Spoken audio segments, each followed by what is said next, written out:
Bem, vamos lá, vamos iniciar agora o direito constitucional. Vamos iniciar aí pelo artigo 5º. O artigo 5º é o artigo mais importante da nossa Constituição. Ele é cobrado em quase todos os concursos públicos que a gente tem aqui no nosso país. Ele nos dá uma prévia de tudo, de todo o ordenamento jurídico que vai ser determinado pela Constituição. Então, ele nesse artigo 5º vai nos trazer aí os direitos e garantias fundamentais. Esse artigo é extremamente cobrado. Então, ele tem base para várias pegadinhas. Eu vou aqui nesse áudio, nesse vídeo, tentar demonstrar quais são as pegadinhas que as bancas costumam fazer. Então, vamos começar. Nós temos 5 direitos e garantias fundamentais: a vida, a liberdade, a igualdade, a segurança e a propriedade. O que é importante nesse artigo, além desses cinco direitos? Saber que esses direitos são garantidos aos brasileiros e aos estrangeiros residentes no país. A lei não fala aos brasileiros natos ou naturalizados. Bastante atenção, porque às vezes a banca pode fazer essa pegadinha, que é apenas aos brasileiros natos. Não, é aos brasileiros e aos estrangeiros residentes no país. Então, bastante atenção, porque ali pode ter uma pegadinha. Outra coisa bastante importante sobre esse artigo: é necessário decorar esses 5 direitos. São fáceis, não tem muito segredo: vida, liberdade, igualdade, segurança e a propriedade. Por quê? Porque lá na frente nós vamos ver os direitos sociais, que são em muito maior número. E as bancas costumam falar assim: são direitos sociais, e coloca lá uma relação de 5 direitos sociais, de 5 direitos e garantias fundamentais. Entre eles está um direito social. Então você já vai saber que, se você tiver decorado quais são os 5 direitos e garantias fundamentais, lógico que você já vai saber diferenciar dos direitos sociais, que são em maior número, mais difíceis de decorar, mas claro, sempre também muito importante de saber. Seguindo aqui a nossa Constituição, nós vamos ver que os homens e mulheres são iguais em direitos e obrigações nos termos da Constituição. Intuitivo, isso não tem muito segredo. Homem e mulher têm os mesmos direitos. Ninguém é obrigado a fazer alguma coisa senão em virtude de lei. Se a lei não determinar em contrário, você pode fazer, tá? Isso também é intuitivo. É livre a manifestação de pensamento, sendo vedado o anonimato. Aqui eu até faço esse grifo de sendo vedado o anonimato em vermelho, justamente porque a pegadinha da banca tá aí. Porque a banca pode falar assim: é livre a manifestação de pensamento, permitido o anonimato. Aí você já caiu. Então sendo vedado o anonimato. Ou seja, é livre a manifestação de pensamento, desde que você diga quem está se manifestando, né? Desde que você fale quem é que está se manifestando. É vedado o anonimato. Então, esse aqui é um inciso que cai bastante, tá? Precisa ter bastante atenção nesse finalzinho. É livre a manifestação de pensamento, vedado o anonimato.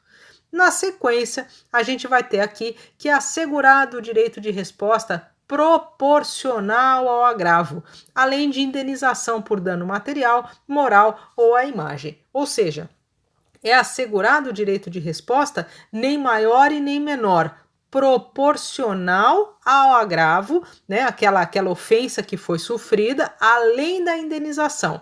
Então, a resposta, ela é proporcional ao agravo. O que você vai poder pedir é uma indenização pelo que foi sofrido, mas a resposta, ela tem que ser proporcional. A pegadinha da banca pode estar aí nesse proporcional ao agravo.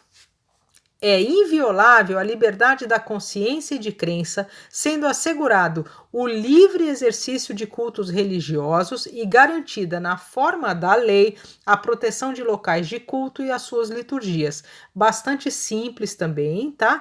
Aqui significa que todas as religiões podem exercer aí as suas liturgias, as suas crenças, garantido na forma da lei. Então, é inviolável a liberdade dessa consciência de crença, tá? Sendo assegurado o livre exercício. Não tem muito segredo, basta a gente ter que o país é um estado laico, ou seja, qualquer religião é permitida e admitida, desde que, né, não cause nenhum prejuízo a outra. Então, é livre a liberdade de consciência. É assegurada, nos termos da lei, a prestação de assistência religiosa nas entidades civis e militares de internação coletiva. O que são essas entidades de internação coletiva? Podem ser aí um presídio, pode ser um hospital, pode ser um orfanato, nas entidades civis e militares de internação coletiva, tá bom? Então, bastante atenção, a banca também pode mudar de internação hospitalar, de internação, mudar esse internação coletiva de alguma forma. Então, bastante atenção nessa informação, tá bom? Aqui vem um que costuma confundir bastante as pessoas. Ninguém será privado de direitos por motivo de crença religiosa. Então, aqui, primeiro ponto, ninguém vai ser privado de direito por motivo de crença religiosa, nem de convicção filosófica ou política, ok? Então, a pessoa não vai ser privada de nada, de nenhum direito, nem por crença religiosa, nem por convicção filosófica, nem convicção política, salvo se, aí vem a exceção, são duas situações que, em conjunto, vão fazer com que a pessoa seja privada desses direitos. Primeiro, se ela invocar para eximir-se de obrigações a todos impostas, e além disso, se ela recusar-se a cumprir a prestação alternativa que é fixada em lei. Ou seja, ela não vai poder falar assim, olha, eu não vou cumprir tal obrigação porque a minha religião não permite. Ok, então tá certo, você pode não cumprir essa obrigação, mas daí você vai precisar cumprir uma obrigação alternativa. Ah, eu também não vou cumprir a prestação alternativa. Aí sim, ela pode ser privada dos direitos. Então aqui está a pegadinha, são duas coisas em sequência, ou seja, ela não é privada de nenhum direito por crença religiosa, filosófica ou política. Salvo se ela, ao invocar esses motivos, ela também se recusar a cumprir a obrigação, a prestação alternativa fixada em lei, tá certo? Então aqui são duas coisas em conjunto. Ela vai perder os direitos, ela vai ter aí a privação desses direitos se, ao invocar esses motivos, ela também deixar de cumprir a prestação alternativa. Esse é um inciso que traz bastante informação e bastante pegadinha, tá? Ou seja, as duas situações em conjunto vai fazer com que o cidadão seja privado dos seus direitos aí na forma da Constituição. Esse daqui, o seguinte, é muito importante e costuma cair quase que em todos os concursos.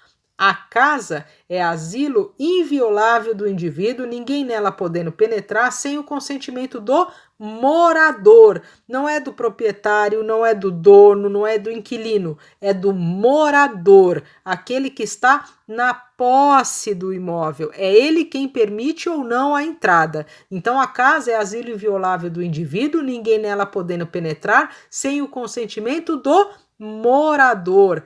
Em 3 situações há uma exceção: em caso de flagrante delito ou desastre, ou para prestar socorro, ou durante o dia, por determinação judicial. Primeira coisa, primeira pegadinha é esse morador, é sem o consentimento do morador, ok? As exceções: caso de flagrante delito ou desastre, para prestar socorro, ou durante o dia, somente durante o dia, por determinação judicial. Não é determinação policial. Quem determina quem entra e quem sai de qualquer lugar é sempre a autoridade judicial. Cuidado para não confundirem. A banca também pode colocar determinação policial. Não, só se entra na casa do indivíduo durante o dia com um mandado judicial, ok? Por determinação, então, do juiz, do judiciário. Então, a primeira pegadinha é o morador. A segunda pegadinha é durante o dia por determinação judicial. Aí vocês podem perguntar assim, bem, mas em caso de flagrante delito ou desastre ou para prestar socorro também é durante o dia? Não, é a qualquer hora. A lei é clara, é durante o dia por determinação judicial. Ela não menciona o horário de todas as outras situações, porque se a casa estiver pegando fogo de madrugada, pode entrar lá para prestar socorro, pode entrar lá para salvar do desastre. Então, é durante o dia por determinação judicial. Tá vendo como esse aqui tem diversas pegadinhas? Importante saber de todas. Bem, a primeira coisa, o consentimento é do morador, não do proprietário nem do dono, é morador. É flagrante delito, desastre ou prestar socorro a qualquer hora e durante o dia por determinação judicial, tá? Então, gente, aqui foi a primeira parte de direito constitucional. É bastante importante, as bancas costumam se aproveitar de várias situações que a própria lei nos traz, que faz com que as pegadinhas possam acontecer. Espero que vocês tenham gostado. Me procura lá no Instagram, @áudios da Maria, e eu tenho o curso completo de direito, tá bom? Todos eles assim, feitos em áudios, com todas as explicações dos artigos.